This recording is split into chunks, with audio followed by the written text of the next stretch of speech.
What's up, everyone? Today we have a Poulan Pro 46cc. It's absolutely nothing special. The reason why I have it is because this side plate, which controls the tension on the chain, has this little adjustment here. Another piece that screws on. That piece is broken because this plastic little gear set in there. To replace that is exceptionally expensive. And it's really hard to even find the gear. You'd have to buy the whole plate. And it's been a long time since I've had this for about 4 or 5 months now. And I've never really seen this style too many times. And it's always the same thing. It's just stripped out. But anyway, I want to say it's like $30 to $35. And if you sell this for like $60, which I probably will, considering the chain actually isn't too bad. It's not the cleanest, don't get me wrong, but it's not too bad. It's dirty, it's been on the ground, but it's not horrible. The reason why I even bring that up is I'm not going to use this whole mechanism, chain brake, which is also broken on this one. Everything is just bad. $35, no. Or you can get one that fits another Poulan Pro that has a standard 2 bolts and adjustment on the side that you just take like a straight head. You adjust the tension as you need, accordingly. These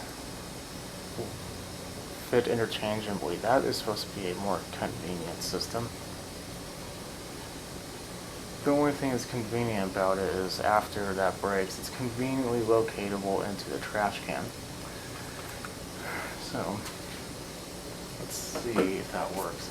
Because this one doesn't come with the normal bolts that would attach to the posts, I'm going to see if I can find some. I'm sure I have some somewhere, so I'm going to go ahead and look for some. I'll be right back.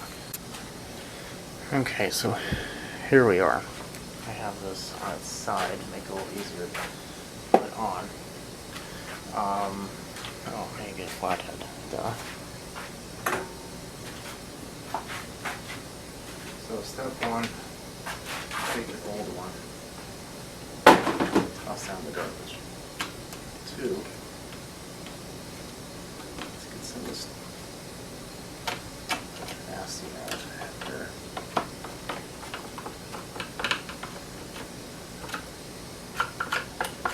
Chainsaws are just one of those things that just have their nature to be dirty.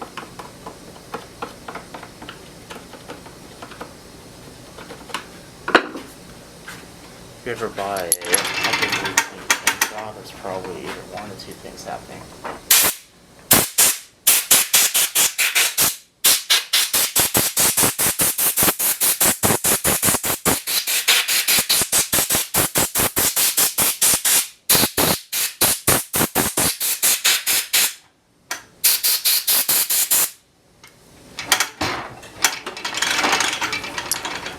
One, you bought it from a person who doesn't use a chainsaw. 2, the person you bought it from probably cleaned it because they knew how bad it would be if it wasn't. If you buy a dirty chainsaw, then you got it from a lazy person. Now, I'm not going to clean this 100%. I want to get everything off as much as I can. Okay, so now, the hard part is figuring out where to start this. There's this little post that has to go into the corresponding hole in the chain to build tension.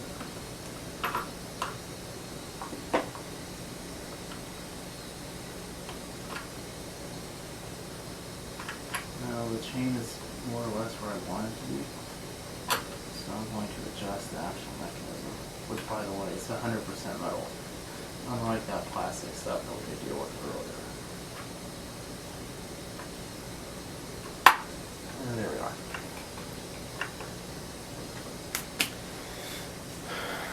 So as a good rule of thumb, metal is probably better on a chainsaw.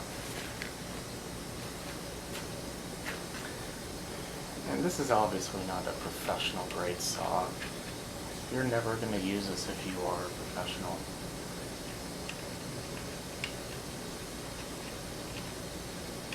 But this is a good light homeowner one. Occasional tree limbing, or maybe if you have a wooden fireplace or stove and you don't really use it all that much and you go through very, very minimal amounts of wood.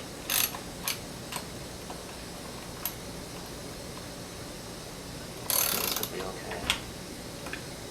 So like I said, it's not the best. It's also not the worst.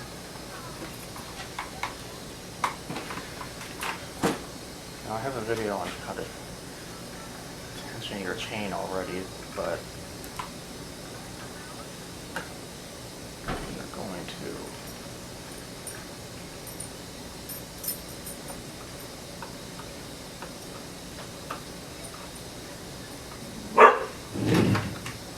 take care of this. So, it is on. I decided to not film all that, but I already have a video on how to properly tension a chain. Now, that's my way. If you were to ask a lot of other different people, if you were to ask a person who falls trees, a person who just limbs them, you know, whatever they do, they're always going to have a different tension level they prefer. I prefer, so if you pull up, the teeth are just barely not coming out of the groove. Some people think that's too tight. I'm not one. But I will say, I'm pretty sure it's going to be universally thought would be appropriate, is that when you're cutting, you're generally going to be cutting from the bottom. So when I tighten my side cover, I pull up on the bar. So that's how you change this side plate out. This was $12. It's made of metal. Nothing made plastic on there. That's going to last you a real long time. Your brake works. Hopefully. Yeah, works. Off. Moves. Perfect. Okay. So, why spend extra 20 and get something that's a little inferior, which I'm sure most people can come up with a flathead screwdriver to adjust the chain. And it's just a better idea in general for me. So let me get this cleaned up. I have no idea about the carb. If it does seem to be worked on, maybe I'll make another video. Okay, well, this is how you replace one of these, what's it called?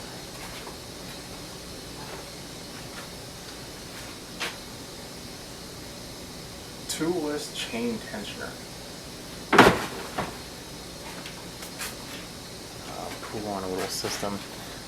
Like I said, total trash. Don't even bother. Just get one of these. It's a lot better. It fits appropriately. And it's the exact same thing, except it's just not the toolless. Even the little dial that comes with it, I don't even think I have it anymore. It's real cheesy, real cheap. So don't bother. If you have one, you probably are okay. Okay, well anyway, like I said, don't even bother. Just replace it with this. If you have it, probably will last a while. Or 2 days, or 1 second, who knows. They're kind of weird. But this is how you replace it. Well, if you like it, definitely keep on watching, subscribing. I'll catch everyone later. Definitely leave a comment and put a thumbs up if you liked it. Have a good day.